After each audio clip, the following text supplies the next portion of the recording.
Praise the Lord. Hallelujah. Praise the Lord. Hallelujah. Emmanuel. Good morning, church. Good morning and win today. Win tomorrow and win forever. Shall we put our hands together and clap for the Lord?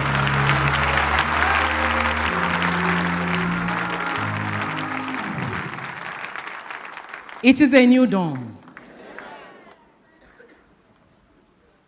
It's a new dawn. And we will rejoice and be glad in it. You will be glad because there's something to be happy about. We will rejoice because there's something to be joyful about. And what is that? Christ Jesus in our lives, the hope of glory. May his name forever be praised. May the name of the Lord forever be praised. You may have your seat. We will be encouraging ourselves this morning with God's word. And I pray that as we hear and obey the word, we'll be taught in a different ways, in more glorious ways. As we hear and obey the word, we'll be taught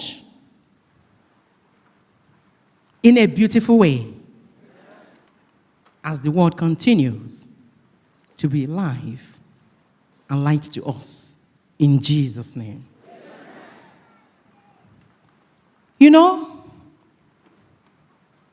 I danced so much this morning.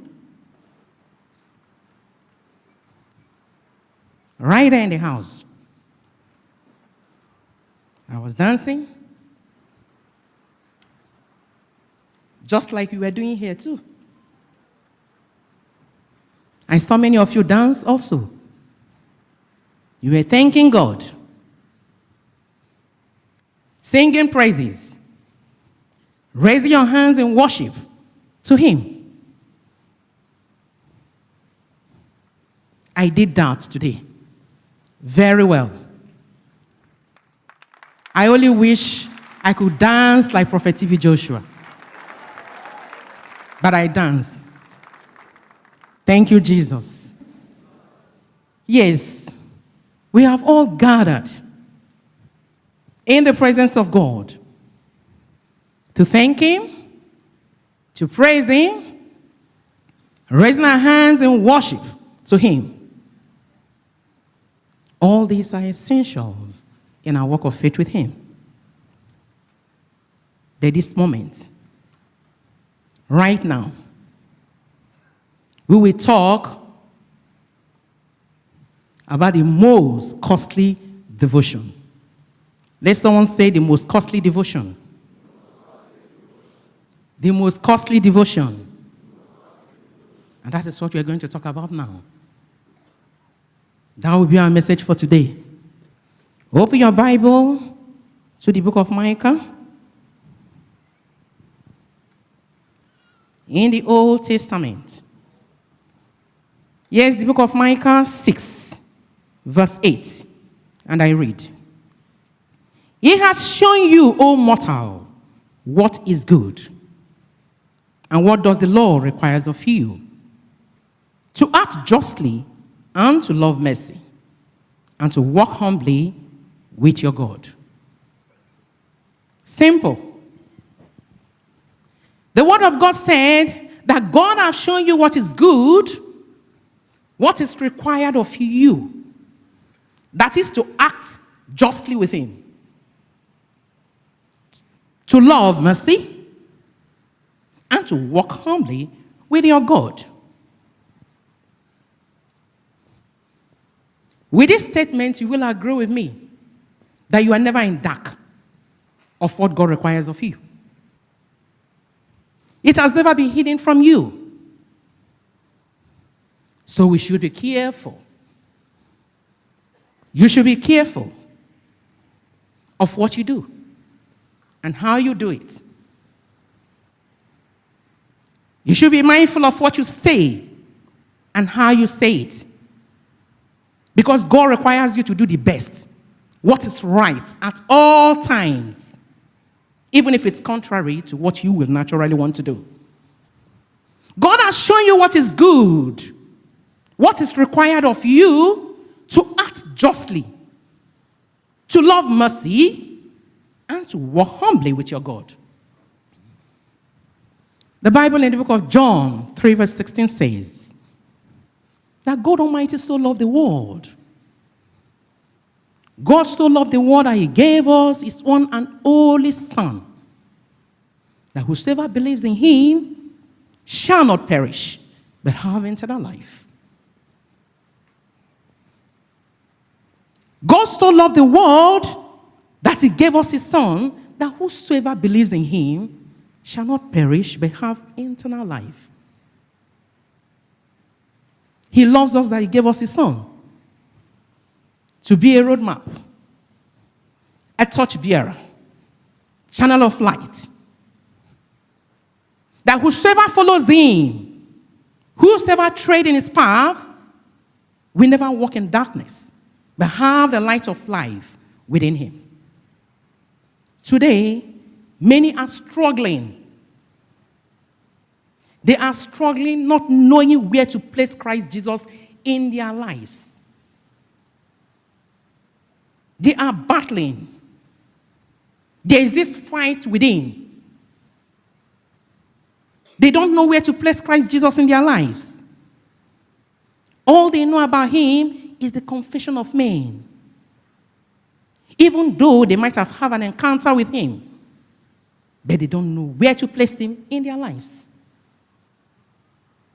Oh, Christ is the healer. He is the Savior, our Redeemer, our Comforter. He is the great advocate. These are all confession of men. They are still battling, they are fighting, they don't know where to place him. They are only men convinced. They are not converted. And so, who is Christ to you? Ask your neighbor, say, who is Christ to you? Ask the next person to you, say, who is Christ to you? Ask the viewer, say, who is Christ to you?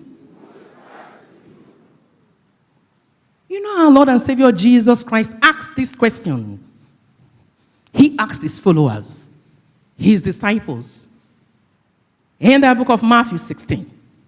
He said, who do men say I am? Who do they say I am? And they began to tell. Oh, they say you are this. They say you are that. They say you are this. Confessing what people said about him. Who do men say I am? He asked them. Christ did not ask them this question because he does not know who he was or who he thinks they think of him. Remember that many of them have been with him for such a long time. They have been with him for a while. They know him. He didn't ask the question because he does not know who he is or who he was or what they think about him. They have seen him do wonderful things, doing the work of his Father, from level to new level, from glory to glory. The Bible says, Christ went about doing good. It is in his nature to do good. So he goes about day by day, hour by hour, doing good, and they followed.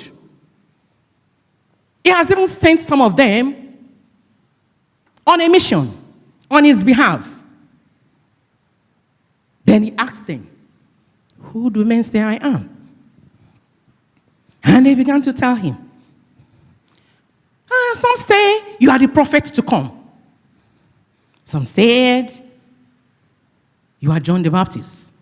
Oh, others says you are Jeremiah. They said you are Elisha. They were busy confessing what people said about him. Then he turned around and said, who do you say I am? And there was silence in the air. Everyone was quiet. Many were saying to themselves, what is this man saying again? What is this master saying again? We've been with you, know who you are. But it was only Simon Peter who was bold to acknowledge him. He said to him, you are the Messiah, the Son of the living God.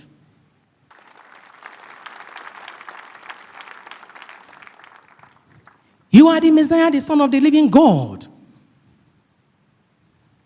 And Jesus Christ acknowledges that confession by blessing Simon Peter immensely. He blessed him from the heart and said to him, this was not revealed to you by flesh and blood. What they confess about me, it was revealed to you by my Father in heaven. The Bible in the book of Romans 10 verse 9 says, if we confess with our heart and believe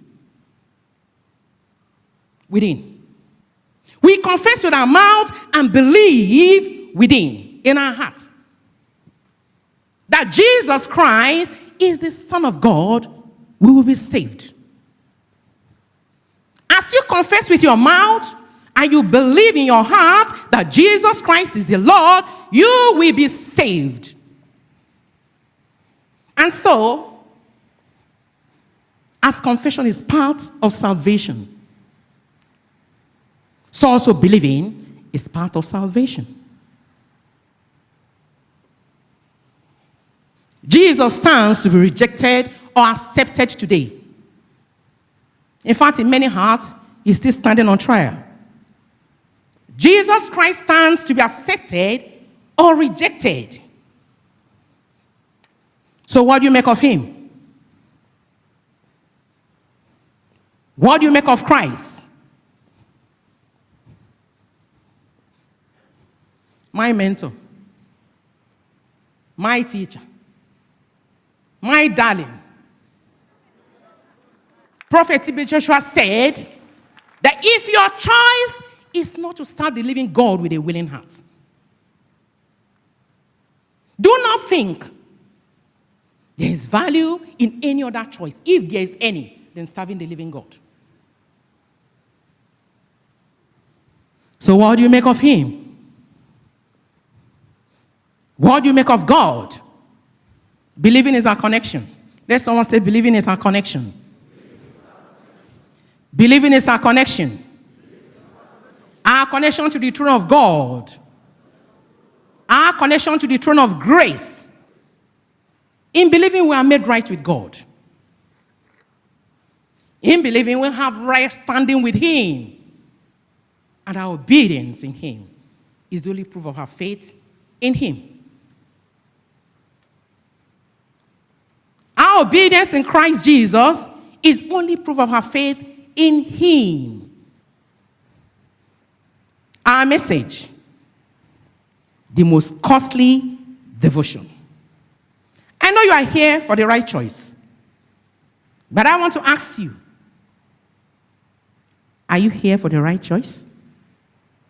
I am asking you, are you here for the right choice? You are behaving like disciples of Jesus Christ. Who do men say I am? They were talking. Who do you say I am? Silent. Are you here for the right choice? Yes. Amen. Amen. Amen. What God Almighty requires from you is planted in your heart. I told you I dance very well this morning. And so many of you too.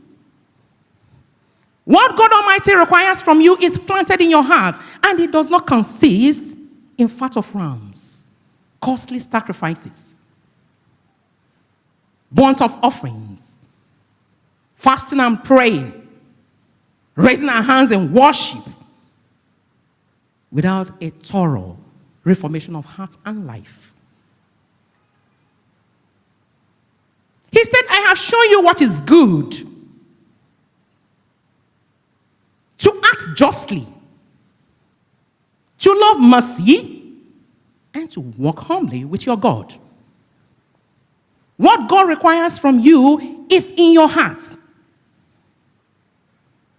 It does not consist in you coming to the church of God every day without a thorough reformation of heart and life.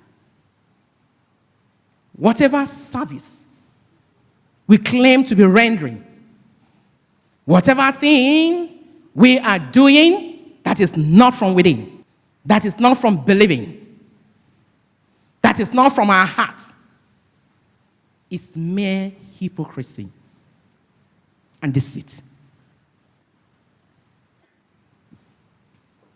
Because those who will readily part with their sacrifices, with their money, with their belonging, they will not be persuaded to part with their sin. Because it's easy for us to part with our belongings, with our properties, with our cars, money, than to part with sin. I want us to look at the Bible in the book of 1 Samuel. Samuel 15, verse 22 and 23. And I read. But Samuel replied, does the Lord delight in burnt offering and sacrifices as much as in obeying the Lord? To obey is better than sacrifice, and to heed is better than the fat of rams. For rebellion is like the sin of divination, and arrogance like the evil of idolatry. Because you have rejected the word of the Lord, he has rejected you as king. Here is a prophet talking to a king. What joy do you drive? What benefit, what profit is it to you? To disobey God, but to continue to offer the sacrifices of food, fat of rams. He said it will pay you.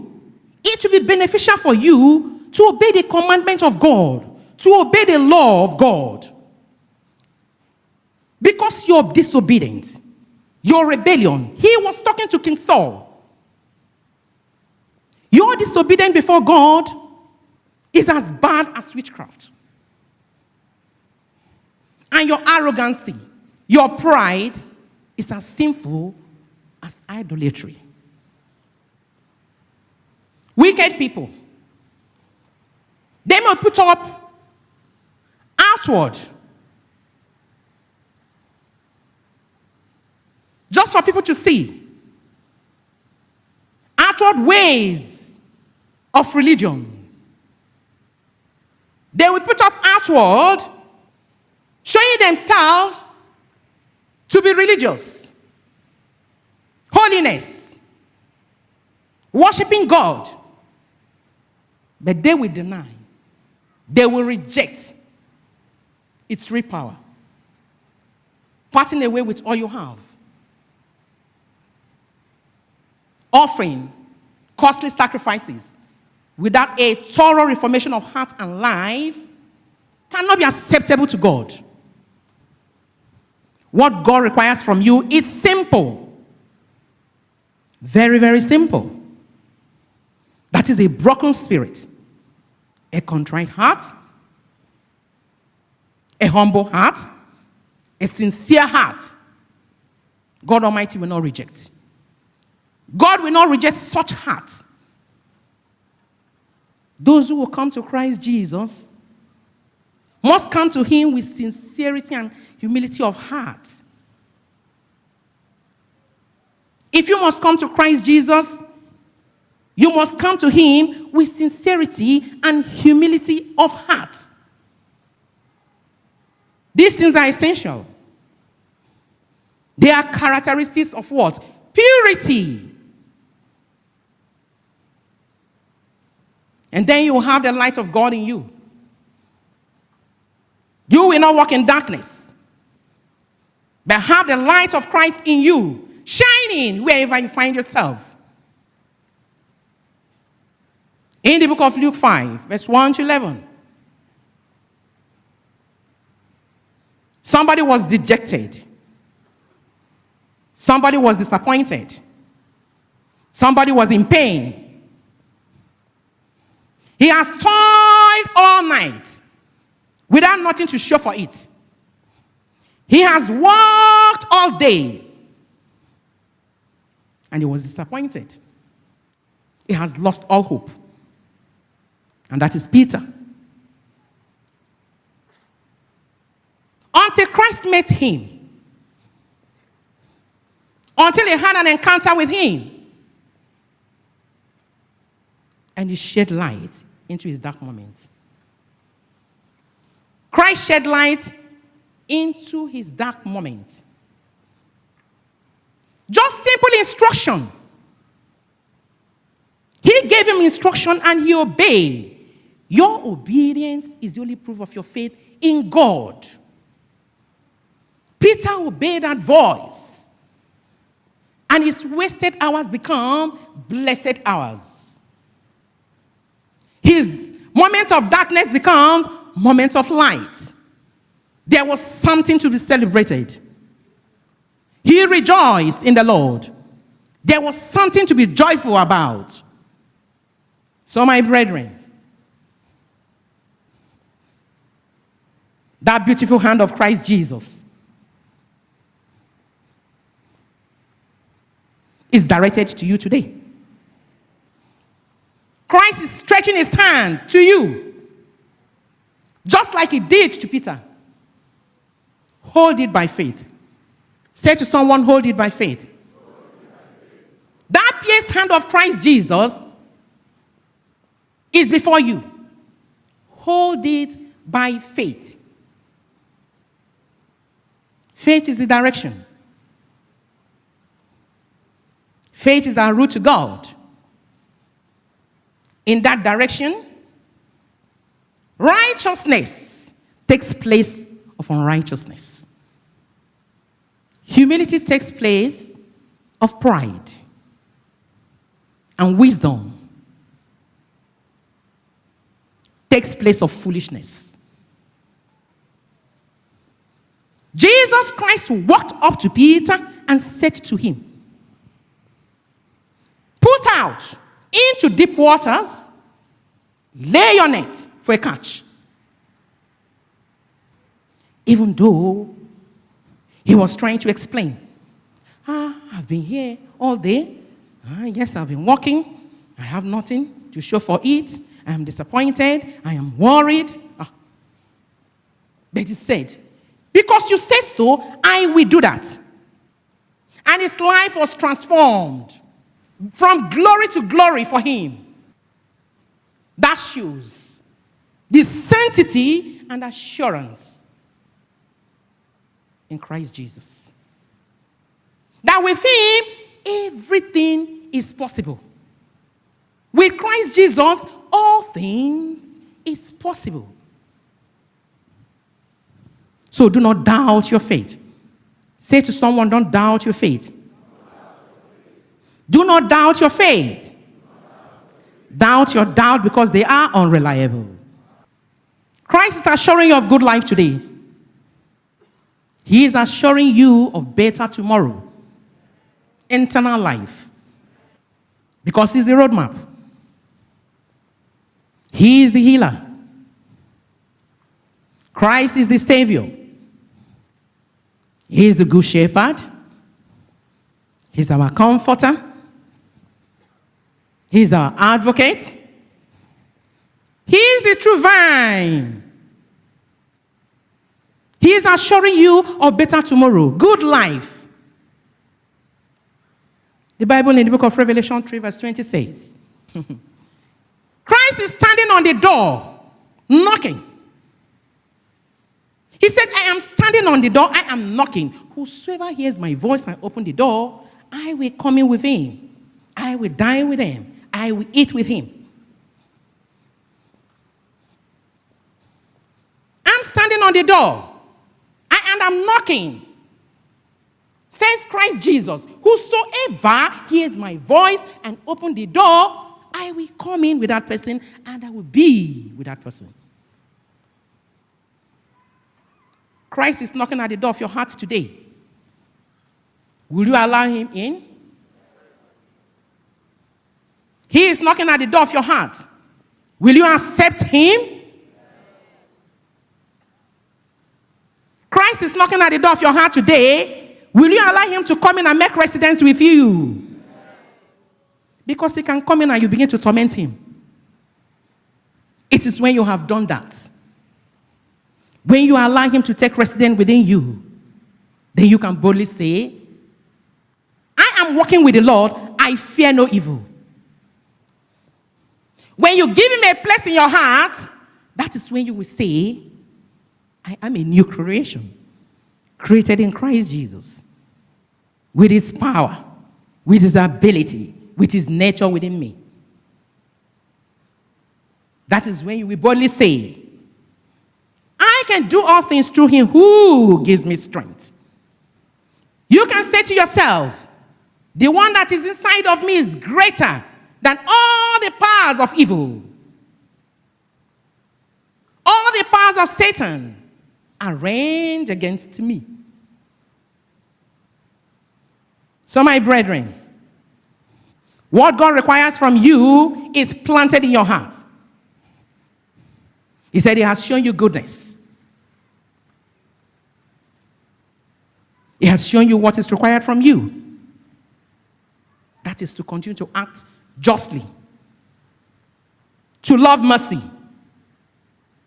and to walk humbly with him. So I say to you today, be strong in the Lord. Be strong in his mighty hand.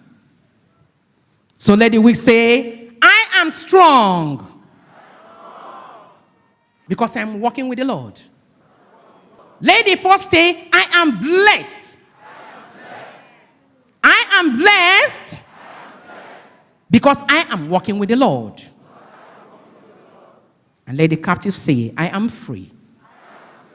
Yes, I'm free because I am walking with the Lord. I bless you all today.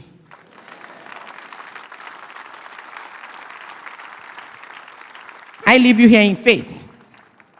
And I hope to meet you in faith in Jesus Christ's name. Thank you, Lord.